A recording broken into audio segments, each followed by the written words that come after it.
This is the Cliff Yates Show. Personal growth, motivation, inspiration, and philosophies for a great life. Hey, everybody, welcome to the Cliff Yates Show. You actually are in the right place. And as always, I'm joined by a great guest today. I'll say co-host and not a guest. We're going to talk about current affairs and what's going on today. And he's really up on these things. And I do my best. And so I'm hoping we're going to have a great conversation today. And let me bring him on, Mr. Pat Jordan. Hi, Pat. How are you? Good, Cliff. How you doing? Good. I can't believe that now you're a retired chief from the LA Sheriff's Department, and I retired as a sergeant, and we worked together, I want to say, 20 plus years ago. When were we in West Hollywood together? Let's see. I was there from, 85 until 93. No, but then I didn't come until 98, so I guess you came back. I think you were a lieutenant. Wait a maybe. minute. Like, I could be wrong. 85 to, it was 11 years. So, yeah, I guess that would have been 96. So, I don't know. I'm trying to think of you. No, we were there together, right? Because you Yeah. worked Universal. You came to work overtime. Yeah, so I was there full time from 98 to 2002, and you ended up there during that time because I was up there with Sergeant Talmo. Yeah, you're right. I was there.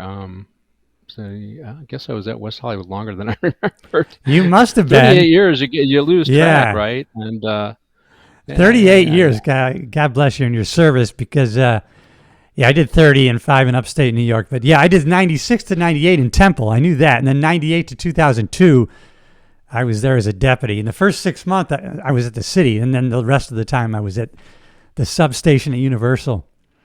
So somehow you got there after 98. But I'm pretty sure, a lieutenant. No, yeah, I got there. Let's see, I left Compton in 2000, and I came to West Hollywood. So that's probably when we worked together. Because That's I correct, did work yeah. there as a deputy, but I left as a deputy. I left. Let's see, it would have been 92, 93. Then I went No, that's right. Because I came there 98 to 2002 as a deputy. So you would have came down in 2000. Perfect. Yeah, that was when it happened.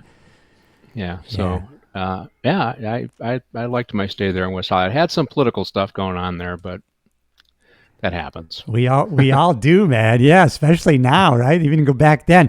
And so you got a couple more shows you're doing. One show I'm honored to sometimes join you on Morning Coffee with the Chief, where we review some great old movies about police work and law enforcement usually. And so tell me about the shows that you're hosting now.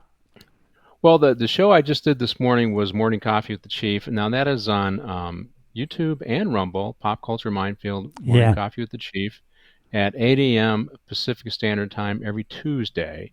And we review old law enforcement type movies. I think it'd be contemporary movies as well.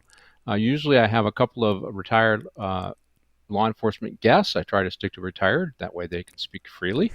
And I've been lucky to get people from all across the country, but there's mostly LA County Sheriff's alumni. Today we did The Negotiator with Samuel L. Jackson and Kevin Spacey. Remember that movie? And retired Sergeant Kim Brink and retired Lieutenant John Bayless joined me today. It was a good show because she was a hostage negotiator. So I was able to ask her about what it really, what obviously that was a fairy tale, what you saw in the movie, but what were some things that were consistent, and what do hostage negotiators do? So it was pretty informative, I think, for the public that watches it. And then my next show is tomorrow, as a matter of fact. It's Briefing with the Chief. That is hosted on Rumble and KGRA's Rumble channel, Facebook page, and their Twitter feed. Now, KGRA is a digital online broadcasting, so they have a radio show, a radio broadcasting platform as well.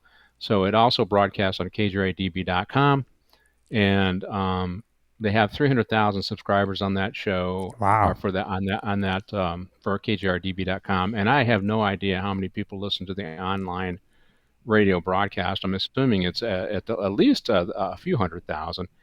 And on that show, I go over public policy, politics, what's in the news, and whatever the chief wants to talk about. And I've had some really good shows. Tomorrow, I'm going to do a book called The Criminal Injustice, and it's Raphael Mengel, who's coming on from the Manhattan Institute. He's a fellow in the Manhattan Institute. Wow. And he wrote a book that was, well, you remember the War on Cops book, right? Right. By Heather Yeah. McDonald. Right? Yeah. This was kind of like a follow-on book to hers, where it talks about the attacks on law enforcement. And he provides his own personal experience. He provides data to support law enforcement. And I'm kind of excited to have him on. I've been lucky to really improve. I don't want to say the quality of my guests, because I've always had some good guests, but the broad spectrum of guests has been getting better for that show, and that show's been running since December. Now, that show you can find at kjradb.com. Go to the shows and host tab and go to Briefing with the Chief tab. You'll see it's on Wednesday, and then there's all the audio versions of my show. And I've been lucky. I interviewed the candidate who's running against George Gascon, Nathan Hawkman. That's going to be a good race. I just lined up a tentative interview with the DA who just got primaried out in Harris County, Texas, which is the city of Houston. And okay. she's a left-leaning prosecutor, initially supported by George Soros, but she refused to embrace zero bail for everybody, and she had some disputes because she wanted more money for the DA's office, because she spent 10 years in the DA's office. So even though she might lean a little left, she wasn't willing to go as far left as these Soros-footed prosecutors. And there's a move afoot to hold some of these progressive prosecutors accountable by ultra-progressives, which I'm going to talk about. It's called the Fair and Just Prosecutions, run by a gal named Miriam Krinsky, who used to work for the Sheriff's Department, and George Gascon's on their board. And basically, in another podcast, this DA talked about how they took her out because she refused to go along with what they wanted. And so I'm really excited about that interview, because it really shows the coordination for George Soros, or now Alex Soros, the guy who took over his son. His son, yeah, that's right. And these progressive prosecutors movement to hold.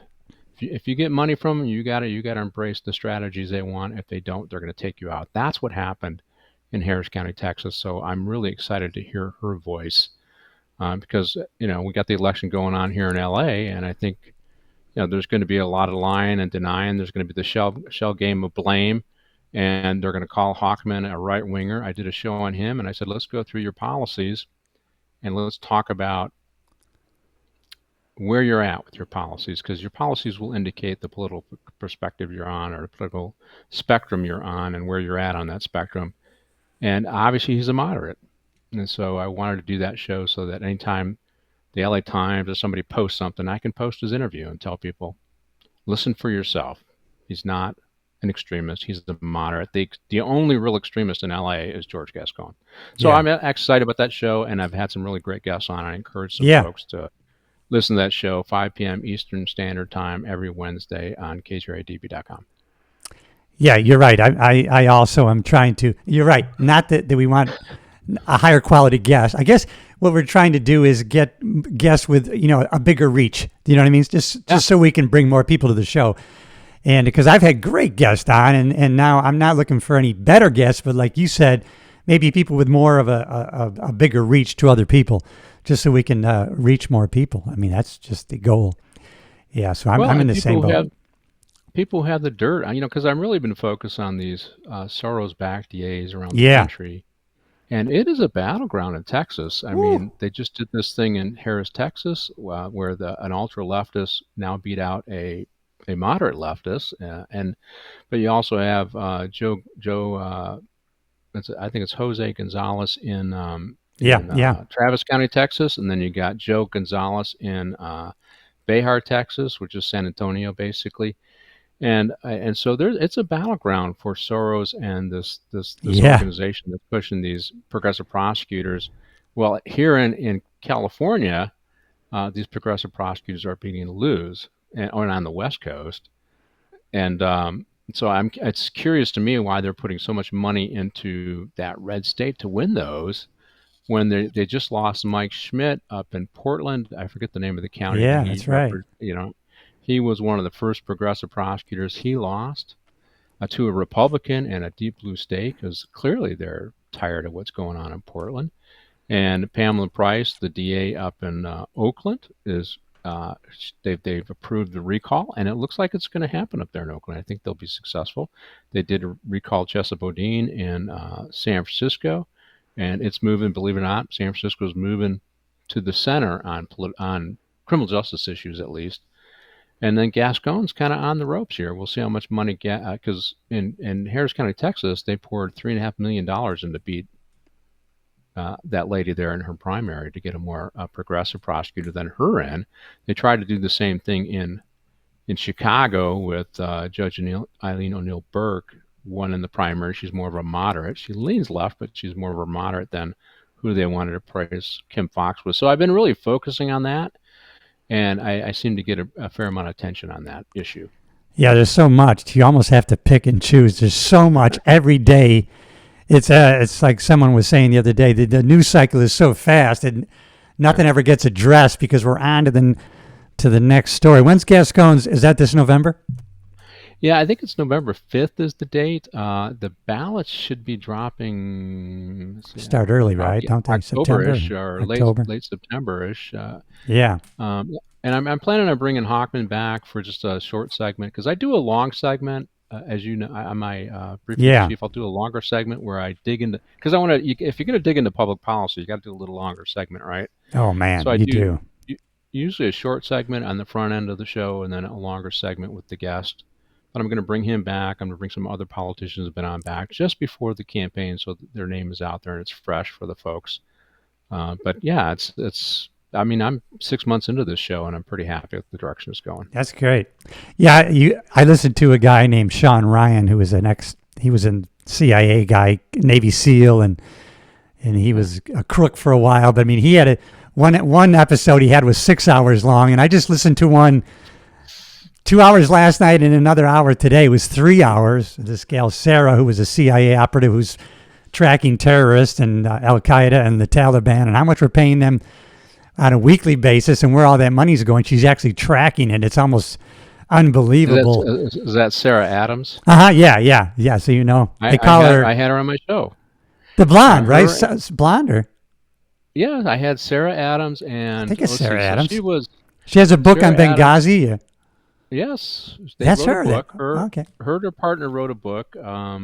Let's see, it was Benghazi, Know Thy Enemy. Yeah, that's the one. Okay, yeah. Was she fantastic? Her partner was David Boone Benton, and in fact, I asked him some questions about how safe are we now, and that inspired another KGRA channel to bring her on and talk about how safe, because we're not safe, is what she said.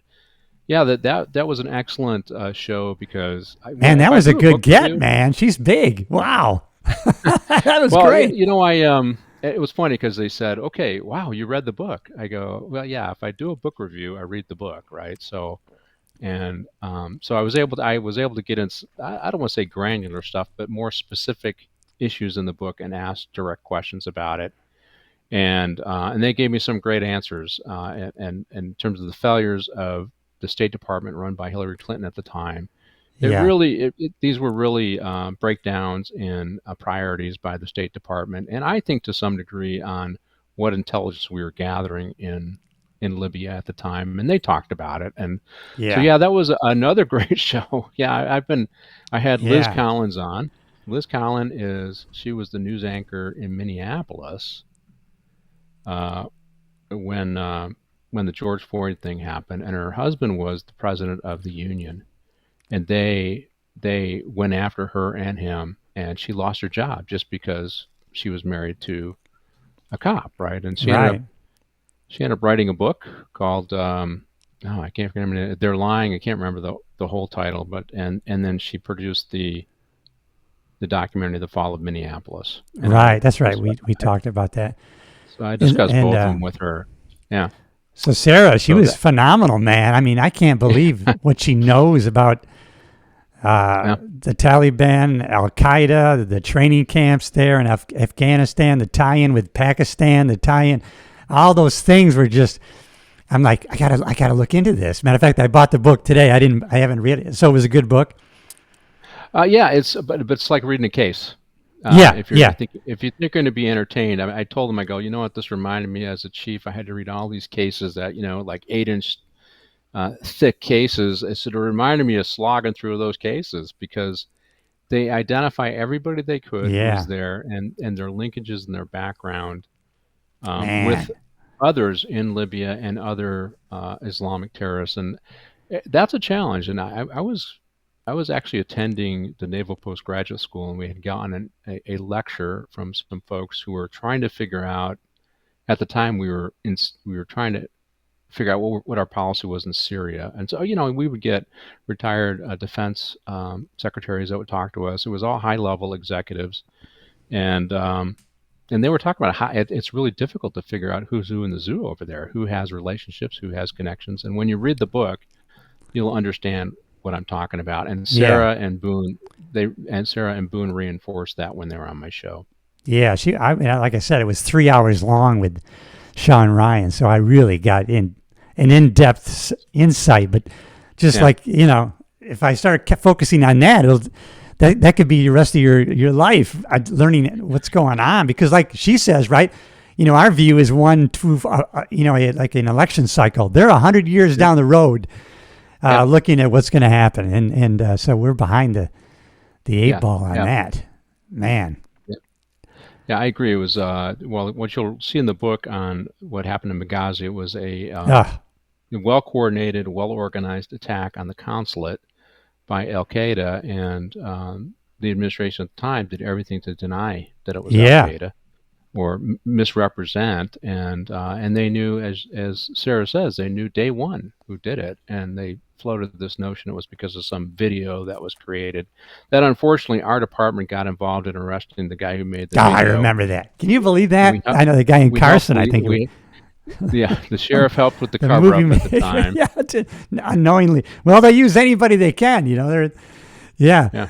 There's lawfare starting way back then. My God, I just saw another movie, which was God. I was so just when I think I'm learning stuff, I realize how much I don't know. So it was called Flynn, right? Michael Flynn. You know about Michael Flynn, right?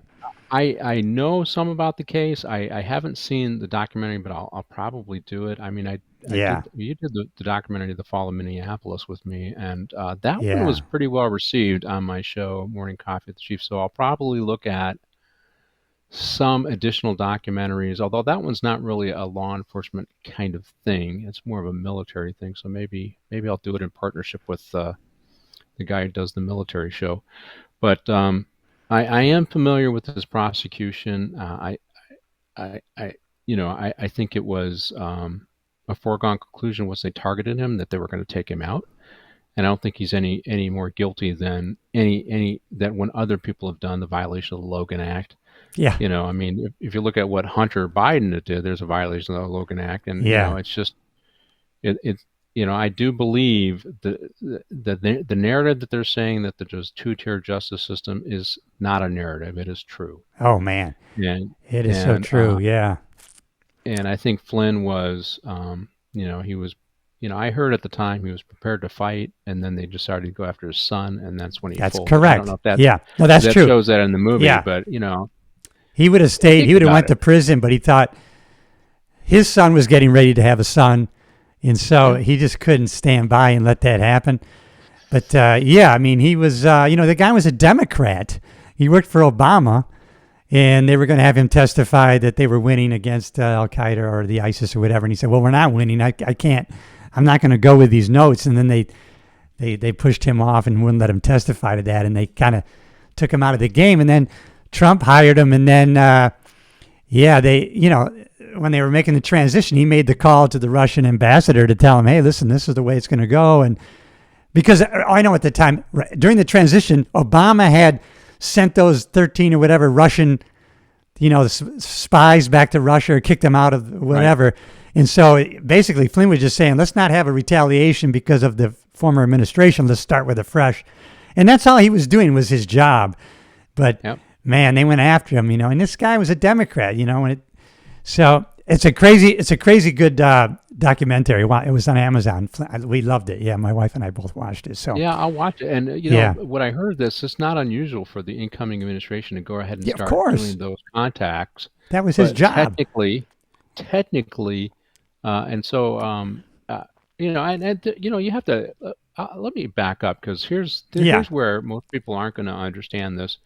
When Hillary Clinton got accused of being real sloppy with intelligence information, um, there was I forget who the prosecutor was, or maybe it was the FBI director. I can't remember who it was at the time, and they said something like, "Well, you have to understand if you're dealing with top secret stuff all the time.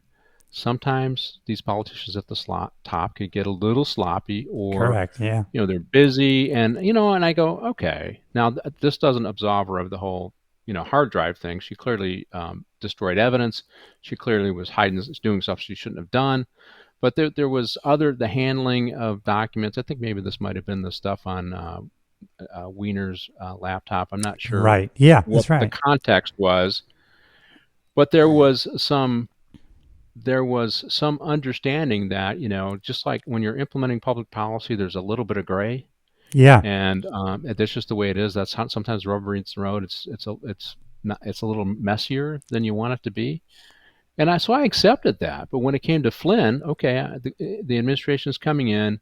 I'm going to reach out at President-elect's instructions and make these contacts. In the past, that would have been a gentleman's understanding between administrations that, okay, well, that's understood. We understand that. In this case, intent meant nothing when they went after him. It was a technical violation, so we're going to do that. Yeah. And that's where I have my real problem with them, because what were you taught in the academy, Cliff? The spirit of the law, and we want to enforce the spirit of the law. That's Spirit of the that's law. what That's correct. that's what I remember coming, not the letter of the law, the spirit of the law. And that's where I have my frustration with the Democrats. They're real good at the letter of the law when it's their political opponents, and the spirit of the law when it's somebody that they like and agree with. Well, I didn't know who he was, but I was just listening to David Fitton, who from Judicial Watch, Yeah, and yeah. he basically said, well, the reason Hillary didn't get prosecuted was because the Democrats, the liberal Democrats, they control the DOJ, the Justice Department, and they protect their own and they attack their enemies, and that's what you have, and I can't really dispute that. Yeah, I haven't done the research because what I heard is in the Obama administration, a lot of them were put in positions that were career positions. Right. So Yeah. they went from appointed positions to career positions, and they stayed in place, and they resisted the 4 years that Trump was president every step of the way, and probably undermined Bill Barr. I know some guys don't like him. I think he was trying to do a straight job. I know Trump Yeah. complained. He's not, Trump said, what did he said? I need an attorney general for me. Well, what most people don't recognize or don't understand is if you are in the cabinet, you take an Yeah. oath to the Constitution. So your oath is to the people. It's not to the president. No, that's right. I think I have a clip of Bill Barr talking about that. Let me see if I Yeah. can go to it. And that he admitted lying to the FBI. Does the fact remain that he lied? Well, people sometimes plead to things that turn out not to be crimes, and the Department of Justice is not persuaded that this was material to any legitimate counterintelligence investigation. So it was not a crime. Are you doing the president's bidding in General Flynn's case? No, I'm doing the law's bidding. I'm doing my duty under the law as I see it. You know you're going to take a lot of incoming for this decision. Are you prepared for that? Yeah, I'm prepared for that. I think he was an honest guy, right? I think he was doing the right thing, right? Yeah, I think he's not a fan of Trump, but I heard him talk about it. He says, "Hey, listen, I knew whoever accepted the position of Attorney General under Trump, that would end their career." Yeah. He says, I'm at the end of my career. I did the job once. And so I raised my hand, even though I was reluctant. I really didn't want to work for Trump. That's right. Yeah. To do it because it was the right thing to do. And I think he tried to thread that needle to do the right thing at times when, Yeah. I understand Trump's a counterpuncher and he wants the counterpunch. And there are limitations on what you can do. And I don't think he fully understood them. I think had he been a little more adept at taking advice from guys like Bill Barr, I think he'd have done a little better in his first term. Yeah. There's a good interview if you haven't seen it. It's man, I'm glad he did it. It was and he knows a lot about the justice system and trials. Dr. Phil interviewed President Trump. Did you see that? I didn't see that. I heard outtakes from it, and the most important thing that came out of that was Dr. Phil he doesn't come across as a hardcore conservative. He's more of a moderate, right? And he talked to him. He says, "Hey, listen, I can see with my own eyes." Yeah. The lawfare that's going on. I can see it, and he's got a big audience. He does, and right, and I'm sure there's. Trump came off very well in that interview, and he helped a lot with the lawsuit that Oprah had with the cattle industry and whatnot. He knew a lot about judicial process, and he brought that all up, and he went at Trump from like a psychological kind of point of view. So I think a lot of his listeners probably got a little eye-opening if they were open-minded to Trump that was a great interview, man. It went on for over an hour and a half. Well, I think that Trump, the candidate right now, he's killing it as a candidate. And I used to say this about Obama, and I never voted for Obama. Yeah, but as a candidate, Obama was fantastic. Absolutely, yeah. And Trump is there. It's a blessing that they kicked him off Twitter. Blessing, yeah, exactly. So, because you don't see all these tweets every day that everybody gets their panties in a bunch over, that the media takes out of context constantly. So, yeah, one of the things I'm worried about. I should worry about nothing. Cast all my worries on God, but because I'm into the personal growth and motivation and things. But you can't divorce yourself from the reality of what's happening in our world today. And if you have any patriotism in your bones, but I listen a lot to Roseanne Barr, and she just had Tulsi Gabbard on. But YouTube demonetized her channel, so even though they weren't canceled broadcast wise, they did kind of cancel them financially, and so they've had to try to push people more to Rumble. And it's just disheartening what they do and they suppress any message that seems to be of a conservative, bend. I think that what I notice on the different platforms that I do is some shows, if I do a show on fentanyl, that seems to get suppressed. Whether it's YouTube or if I try to market a little bit on X, it tends to get suppressed. So I try to be a little less. I try to be a little more tactical about what I say. Yeah, you have to be. Even though X is owned by Musk, it still happens there where there's certain words that seem to probably undercut your ability to market your show. And I think I did one on the border with a retired sheriff from Jackson County, Texas, AJ Lauterbach, and he was talking about how out of control it is on the border, because I was trying to do a contrast. What's it like on the border? Because we hear Brandon Johnson wringing his hands in Chicago and Eric Adams wringing his hands in New York and arresting bus company drivers and seizing their buses and all this other stuff to keep the migrants out of their cities. But the mainstream media is not down on the border saying, hey, what's going on in Ada, Texas? What's going on in these different small towns that are on the border? And so he gave us that perspective, right? And God, I forgot the point I was going at on that, but but to that point, thank goodness, because like you said, they weren't the mainstream media. They weren't covering. Some people might think, well, that's probably a bunch of bullshit that all this is happening.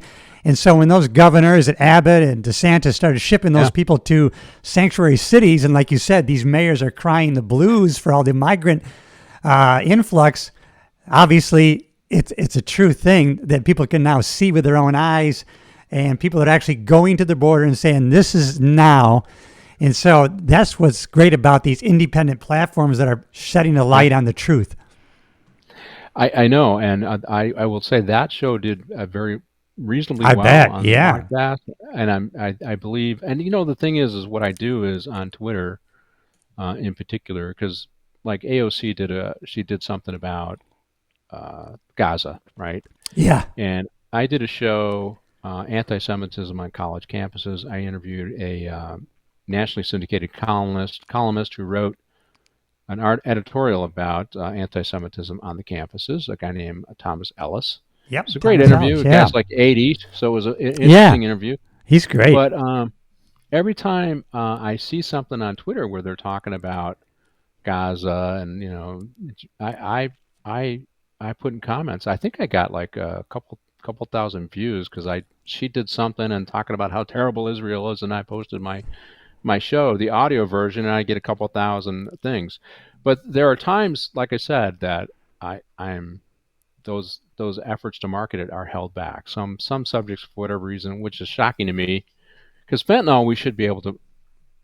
They should be able to look at the context of what you're trying to do, and maybe they just feel everybody who mentions fentanyl is a dope dealer and they cut it out. I don't understand it myself, because everything I do on fentanyl is about raising awareness. I think it's just algorithm that recognizes the word, because I had a great guest on. She survived long COVID and, recovered beautifully, went on back to her real estate career. And that was what it was about. Really positive episode. And man, all of a sudden they didn't just suppress it, but they had a disclaimer on my video all of a sudden saying, COVID this, and, go here to learn more about COVID. Thinking, what the? Yeah. So was that on YouTube? Yeah, that was on YouTube. Yeah. Right now, that's where I'm at. So what I'm going to do is, so you can link your YouTube channel to Rumble so that your videos go right. Is that what you do, or do you separate? I do. We do. It's linked to both. So we do separate, I think. So we have a separate account for Rumble. So they broadcast it simultaneously on Rumble and YouTube. Yeah, and, yeah. You have a separate Facebook, account, but I mean, you can link them together so that you can put a video on YouTube. It'll go right. It'll also post on Rumble. So I might have to do that. Well, they knew that we would have problems. The show I did with you, The Fall of Minneapolis, they knew we would have problems. So they immediately linked it right over to Rumble, so that it wouldn't get shut down by YouTube.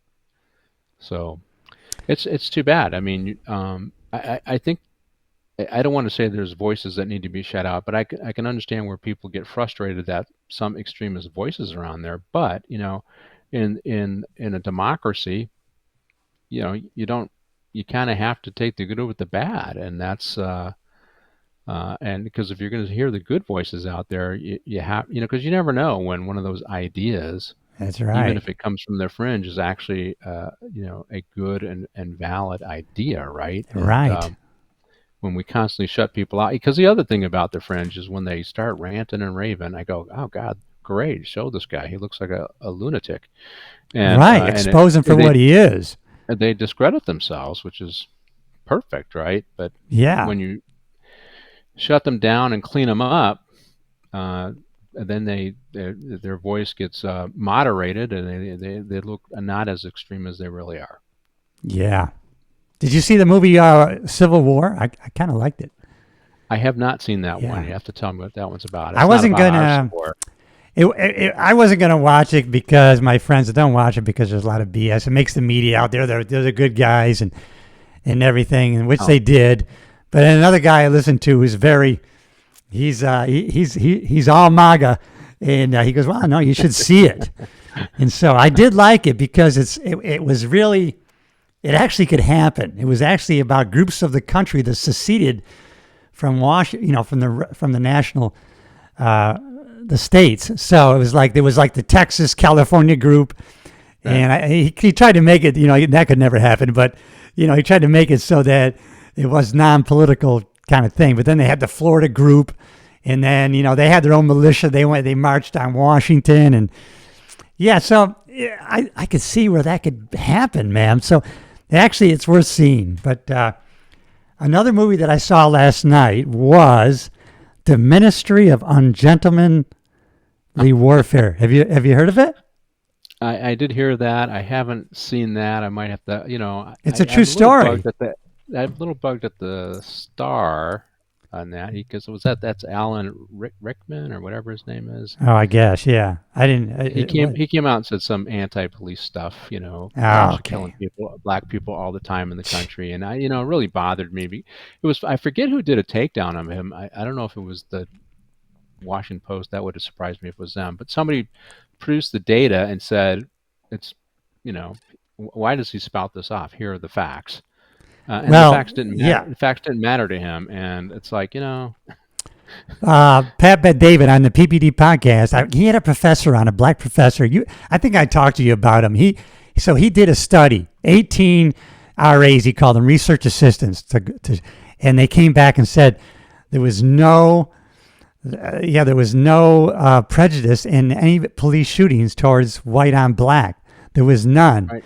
And so he couldn't, it's not that he couldn't accept it, but he didn't believe it. He actually hired 18 different more research assistants, and they came back with the same. I think he did it 3 times. And the only Roland Fryer. Of, that's Harvard. him. Yeah, from Harvard. Yeah. That's right. So, like you say, the facts are there, but the propaganda seems to trump the facts, which God gets me all upset. That's another thing that I just feel is it's taken down our law enforcement that we really need. You know what I mean? There's how you gonna recruit anybody to be in that job? Well, a couple things. So one of the things that happened to Roland Fryer when he did that, he's an award-winning economist. He grew up poor. Yep. He managed to get to Harvard. He's one of the highly acclaimed economists. He writes this book. He does a study, doesn't believe it, restudies the evidence. And he says, all right, well, it is what it is. Gets told, don't publish it. Don't publish it. They told him, your career's over if you do it. Publishes it anyways. Yep. And he immediately became a target of Claudine Gay, and That's right. She was at the time she was in charge of Harvard. Yeah. She was the muscle on campus who, if you stepped out of line, he got targeted with an accusation of sexual harassment. Couldn't teach for 2 years, and then she went on to testify in Congress about, anti-Semitism. They say kill the Jew. It really depends what that means when they say that, whether it's anti-Semitic. And she had her comeuppance, and they finally took her out. But yeah, he suffered just because he presented data. That's right. With the narrative, and the data was the data. Yeah. Here's the study. Either replicate it or disprove it. Don't attack the guy who did it. And but they chose, why do that? Let's just attack. And of course, she got actually taken down because she did. Her data, she drew from other people. The ultra felony of academics is plagiarism, and she committed it, I guess, a lot. So she did, yeah. She was eviscerated by Elise Stefanik, who is from the area where I'm at right now in upstate New York. She's the congresswoman, and she's on the short list to be vice president. I hope she gets it. I've seen her. She's tough. She can be a tough. She's tough. I don't know. Who do you think is going to be the VP? Who's your choice? I don't know. I mean, there's I like Scott. I like him. I think was he North Carolina. I like Stefanik. I think Trump's just got to pick the right person to. Yeah. What about Gabbard? You don't like Gabbard to be? I liked her. I admit I'm kind of lukewarm on Trump. I always have been, and I voted for him twice, and I'll vote for him again if he's the nominee. Right. Because his policies line up mostly with what he's supportive of law enforcement. For me, that's right. a big deal. Me too. That was kind of my thing. Yeah. Yeah, it's a big deal for me because we saw the Democrats. They pushed us they pushed disparate sentences between crack and powder. Then they pretended like it was a racist conspiracy. Yeah. They pushed 3 strikes. Then they pretended like it was a racist conspiracy. Not only just white Democrats, but black Democrats pushed all this stuff. That's right. They were right there pushing us to do this stuff and keep communities safe. And now they seem to all have amnesia. And suddenly all cops are bad, and particularly white cops are bad. And so I have a real problem with that because that's a false narrative. They know it's false. It gives them it helped them win an election, and that's all they cared about. And so for me, that's a betrayal of the men and women law enforcement. I think their dishonest narrative cost the lives of police officers. It does. Right, and it inspired violence against police officers. And so for me, I don't think I can vote for this current crop of Democrats because I don't think you could. No. Yeah, they were part and parcel of it, and they betrayed the public too when they cast all law enforcement as evil and criminal justice as about this evil conspiracy of racism, they do a disservice for all of They public, really because it's do. cost a lot of lives in many of our major cities, this narrative as well. That's so. Speaking to that, I told you about that one story. Now I don't watch mainstream media anyway, but I do. I get clips of it. So, but this is one from McNamara or whatever. But on that case I was telling you about. Let me see if I can play it here. Here it is. In the town of Wethersfield, Connecticut, after its Democrat-led council refused to fly the thin blue line flag following an officer's death.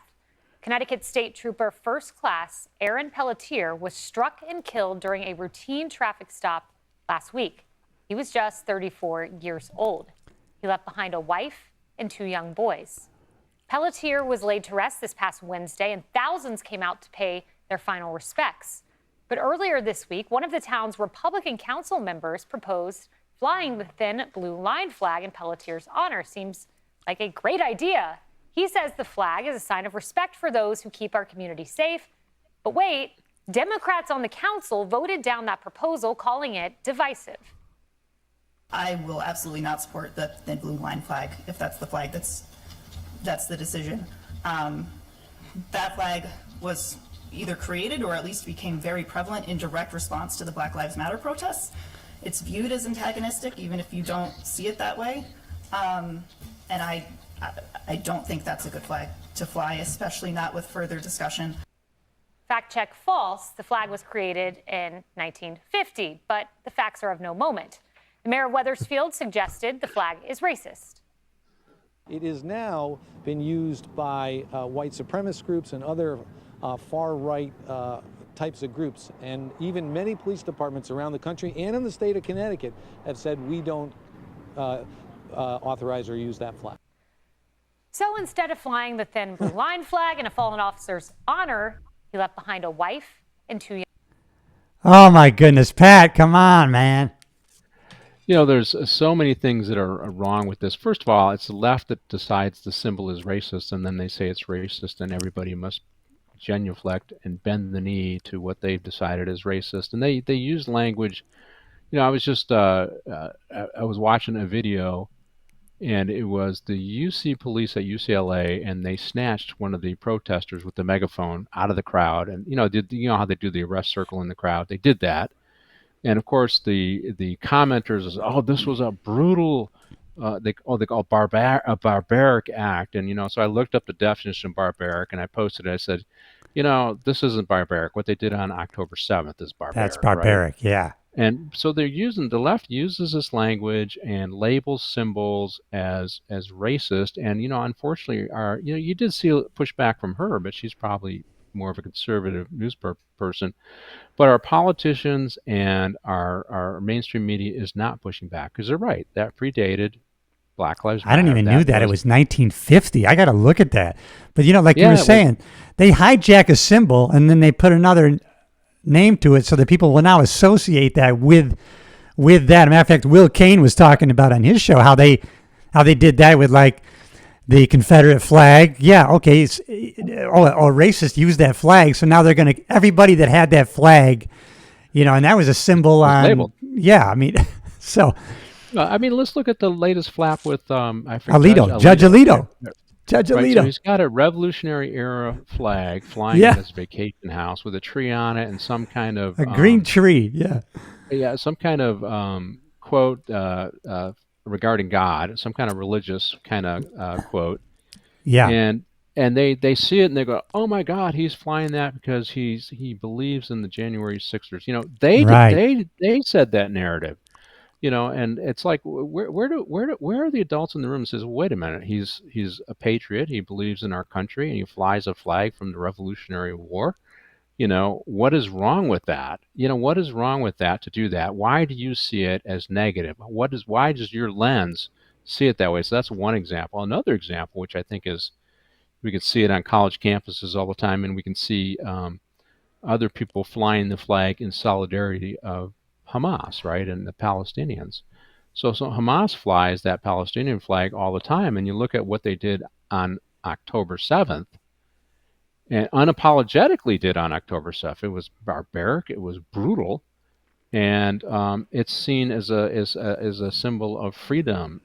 And my question is okay, if you're saying the thin blue line flag is a racist flag because some right wingers and white nationalists have flown it and used it, the Hamas is flying this other flag. Why don't you have that same standard for them? Right. Why don't you call that out for them? Why do we let some government buildings fly that flag in solidarity? Why are we letting this happen? Why is it not being labeled the same way as the thin blue line flag? It's because at the time, the thin blue line, calling it white supremacist and racist, fit their narrative, fit their political goal at the time. And, I'll tell you another story about these stupid flags, which drives me crazy. No, because it's relevant to what's going on right now. So it was a couple months ago, and I mentioned it on my show, some politician walked by a New York City firehouse. And the New York City firehouse, they had the thin red line flag. Yes, yeah. Remember this one? Yes, so I do. They saw that, and they challenged the firemen and said, well, that's racist. No, well, this is honor of the men and women who died on September 11th, going to rescue people in the building. No, it's racist. So he contacted a politician who contacted, whatever the big muckety muck in the area, fire guy, and they took it down.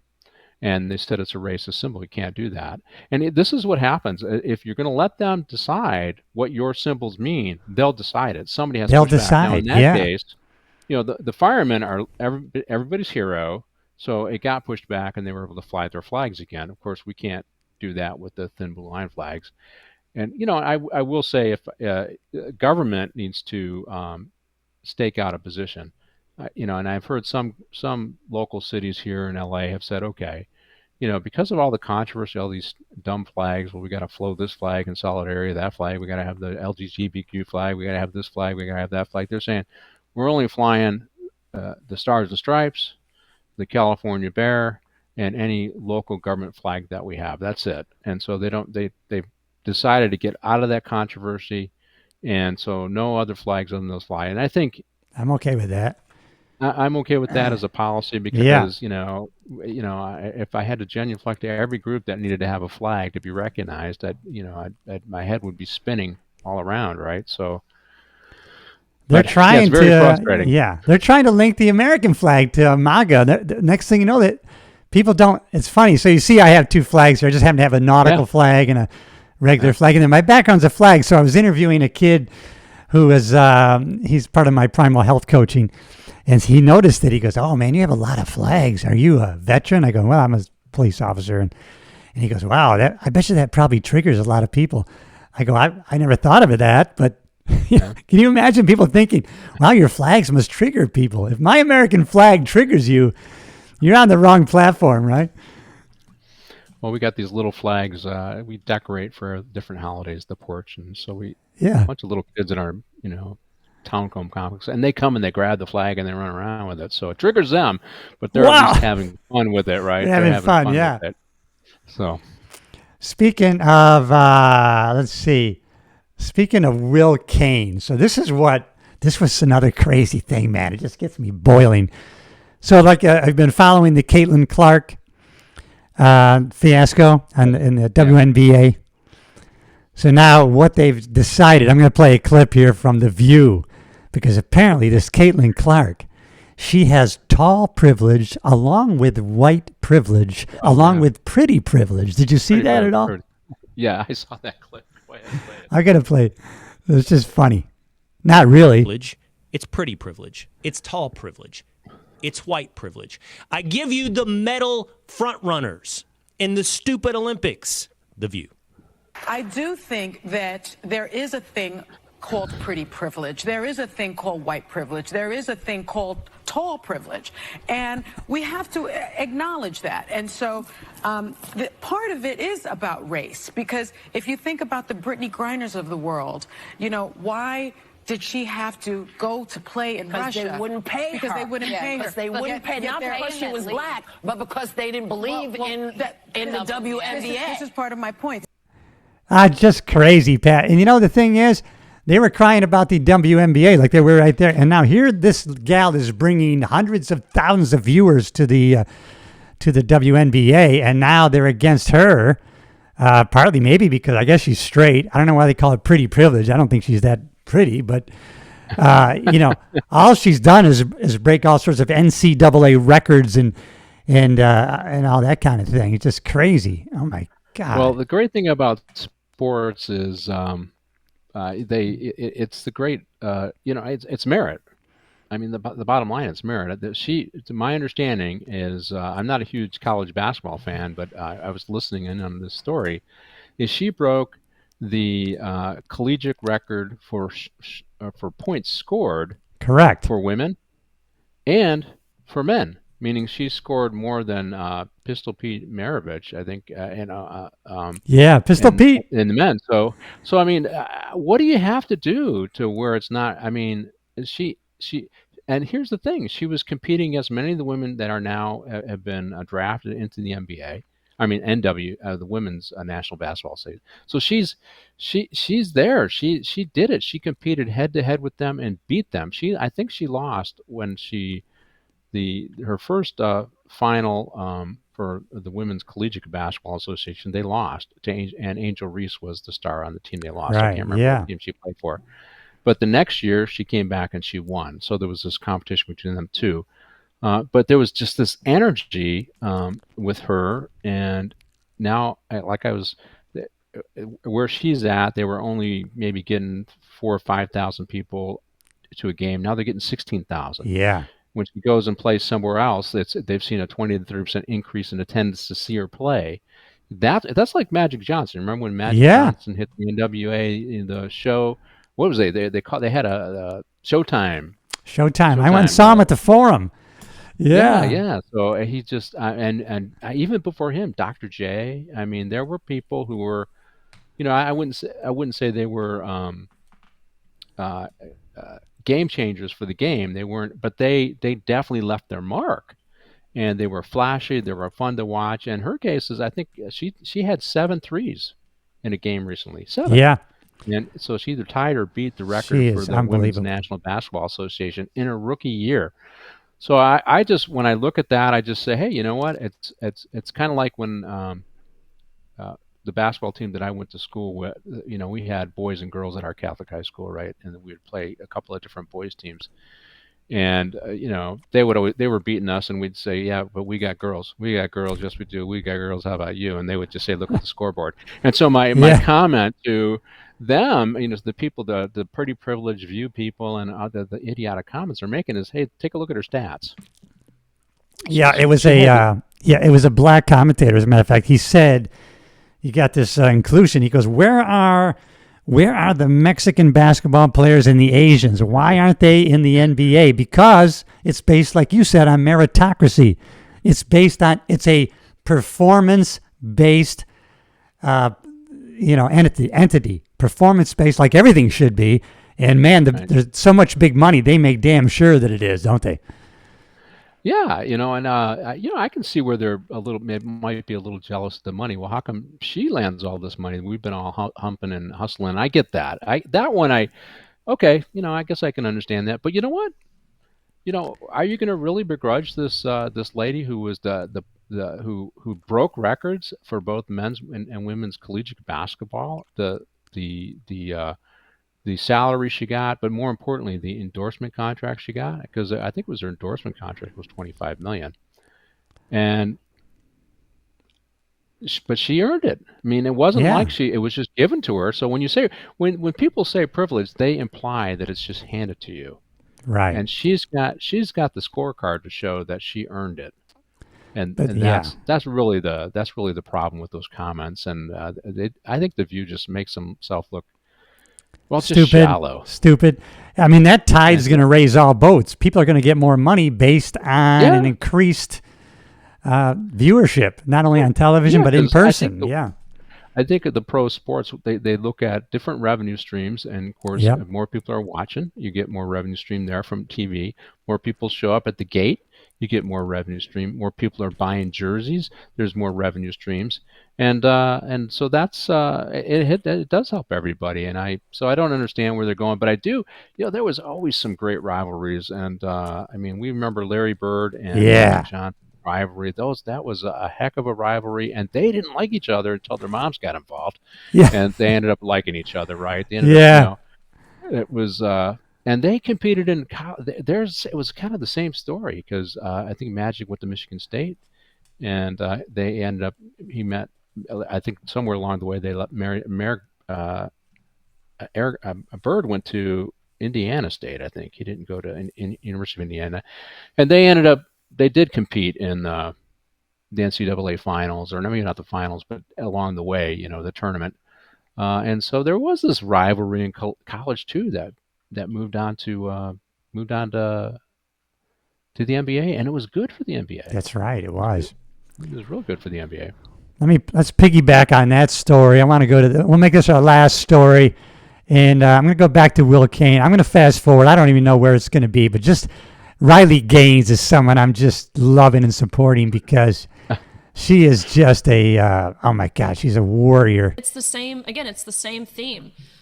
Girls who want to stick up for themselves, girls who are terrified, and understandably so, because they're threatened. They face threats and risk and intimidation from either their schools, administrators. It breaks my heart. That's why I so fiercely and so passionately care about this topic. Because again, I'm done competing. You couldn't pay me to get into a pool. I would probably drown if I started swimming again. People say, "Oh, you're the swimmer." I say, "No, I am the swammer." That is what I am. Yeah, she's mothers and fathers of their own young daughters. All 203 Democrats voted in opposition of protecting women and girls in sports, and that's when it hit me. If we waited for legislation or policy makers or these elected bureaucrats and judges and officials to do the right thing, like I said, we'd be waiting for forever. That's when I decided and changed my mind. It is up to us. If you are faced with competing against a boy, don't participate in the farce. I think people, and we're getting to that point, we've seen that, and we've seen it be effective. There was a jiu-jitsu tournament down in Georgia. Yeah, so she's unbelievable, man. And she goes on to talk about California, that over 1,600 prisoners have been able to say that they identify as a woman. They've gone into these female prisons and raped these women. Now they're putting condoms in the prisons, and I guess this is happening in California. Have you heard that story? Or? I did hear that story, and when I was still working, we were writing our policies on how we would do it in the LA County jail systems, and fortunately I was only peripherally involved in that.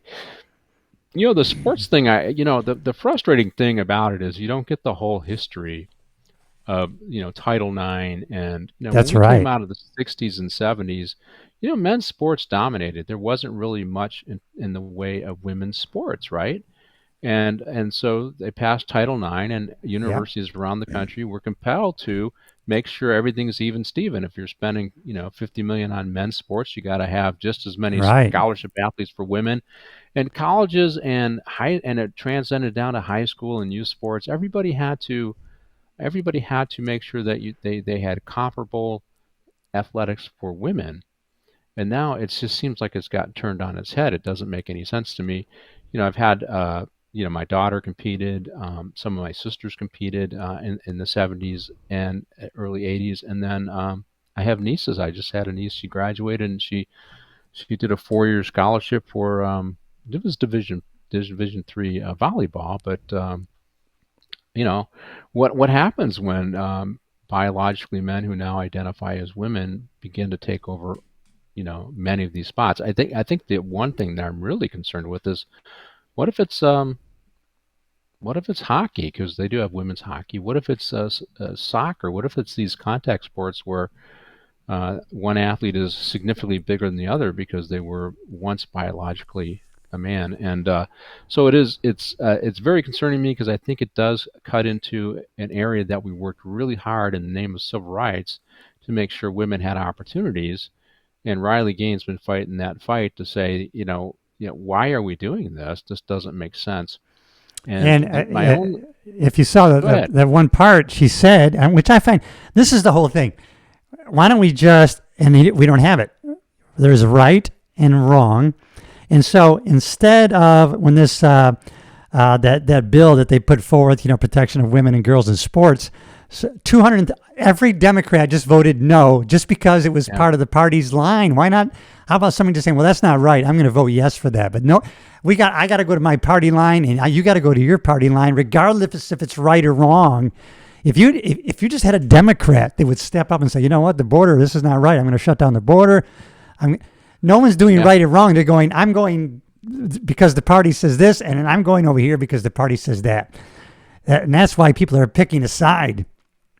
Yeah, and it's funny because the Democrats are out of step with, I believe, the vast majority of U.S. citizens who don't agree with this. I think in California, it's over 60% don't agree with it. Right. And, and that's they're vilifying parents who protest against it. And at school board meetings, it's really out of control. And I think the only glimmer of hope, well, beyond Riley Gaines, is because she's out there fighting it, is the international sports federations are rejecting it. They are, yeah. They are rejecting it. So if you want to play in the World Cup as a woman, you gotta have been a biological woman. So, and you're seeing that with the Olympics, and so the people, our system here, if we're gonna put the best competitive biological woman forward, we need to have these systems that build that talent, and it'll be the international community that says no, and I think eventually that will impact the U.S. policy. Yeah, I just bought her book just because of her story. She was involved since she was 4 years old of competing, and they all know each other. They're coming up, they're competing, and all of a sudden, this Riley Gaines, who had, I forgot his real name, but Leah Thomas. Leah Thomas, who had been competing, I guess, for UPenn like a few months before, was a mediocre swimmer, and now competing as a man on top of the leaderboard. Unbelievable. In one race, they tied. In one of the butterfly race, they tied, and they got to the end, and the guy said, well, we got to give the trophy to Leah Thomas. What? Yeah, that was I believe it was the national championship. That's right, yeah. He was swimming as a man at UPenn, and then he switched to swimming on the women's team, and then suddenly he's topping the charts. And you're right, because my kids swam. Oh, they did? And, okay, so yeah, my kids swam through high school, so they started like in third grade and all the way through high school, and they did water polo. So they were aquatics kids, and so you do, when you're going to tournaments, you see the same kids, particularly if they're elite kids. And my kids weren't year-round swimmers, so usually when they competed, about halfway through, they started competing with the tops. It took them a while to get caught up, and then because they did track, my kids did. I didn't see my kids. I wasn't pushing my kid to be top-tier athletes. I wanted them to focus on academics, but I saw sports as a way of learning teamwork and things like that, and fairness and rules and all that stuff. Yeah. But you end up meeting all the fast swimmers. A lot of the people they competed against and were on relays with went on to compete collegiately. But yeah, you're right. You do see everybody. But those are those great opportunities that women have in sports because of Title IX. Yeah. And I just don't understand where the Democrats are coming on this. And I really am concerned that moderate Democrats are afraid to stand up. I do see that a little bit with moderate Republicans sometimes. You got to stand up for the middle because that's where most of us politically tend to be at. Yeah, and that's one of the reasons I wanted to talk to you today, Pat. We're going to finish up here, but that's because every platform I'm doing motivation, inspiration, and mind stuff and physical training and coaching. But of course, I'm paying attention to what's going on, and everybody, I kept hearing these voices say, and apparently you've listened to it too. Listen, sitting back and let somebody else do it, you can't do it. If you have a voice in any platform, you've got to stand up and say, this is wrong. I don't stand for this. And we need to spread this to other people. So that's why I felt that I need to do this show and other shows maybe in this realm, just because this is the time and place we were created to stand up and make our voices heard. How do you feel about that? Well, there's this thing called basically social contagion, right? If people start standing up, and and I actually learned about this at the Naval Postgraduate School, and they talked about it. Yeah. If you're willing to stand up and be a leader in a crowd, people will see that and go, okay, he's taking a risk. I believe in what he's saying, so I'm going to stand up. So by standing up and talking about it, I think I got the name right, social contagion. By standing up and willing to lead and take a risk, you invite other people to stand up. You let them know that it's okay. I will stand with you. You stand with me. And more people begin to stand up. And I think the mainstream media somehow has lost its way. And so those of us who have these alternative platforms need to speak up. And I think that a lot of our opinions are much more nuanced because we get to give our opinions. Yeah. But they also tend to represent what the vast majority of American citizens feel. It's this extreme left and extreme right that capture all the attention, but a lot of us are somewhere in the middle on a lot of these things, and so we have an obligation, particularly as law enforcement officers, to speak up for the men and women in law enforcement and support them, because nobody does. No. Yeah, I think everybody's voice is important. It's funny, I have like 20, associated retired coppers and the like, and they all feel like you and I do. And I try to invite them on the show. Oh no, I couldn't do that. They don't want they don't want any. I guess I have to respect that. I don't want to do that. I don't want to talk about So there's a lot of, I guess they call it the silent majority, which is dangerous, right? Yeah. Well, it's surprisingly, and I feel the pushback even sometimes in my own family, and I come from a family of law enforcement, so. And I, as you listen to me talk, I take the time to do the research. I think you do, it, from a political and a public policy perspective, and then I give my opinions. And so it isn't just emotion, right? It is, this is why I feel this way, and this is what I think. And so a lot of other people, like I did the Fall of Minneapolis one, and I got a lot of feedback on that. I bet. I love doing that because, man, I learned a lot. And but it was emotional responses. So I can see where some of the guys might be resistant to come on, because we did, even though we were supportive of the officers and supportive of the department. Yep. Ron did a pretty good job. Ron Daly. He did. Okay, well, Here's the weakness for Chauvin. Here's these challenges for Chauvin. So I think we were actually fair to the issue. But we tried to point out those things in that show that aren't out in the public sphere that should have been. Correct. I know. I enjoyed it. I learned a lot. Well, Pat, let's end this on this. I want to thank you, and thank you for continuing to do what you're doing. I'm glad your voice is out there, and I always appreciate being on your show. I have so much fun.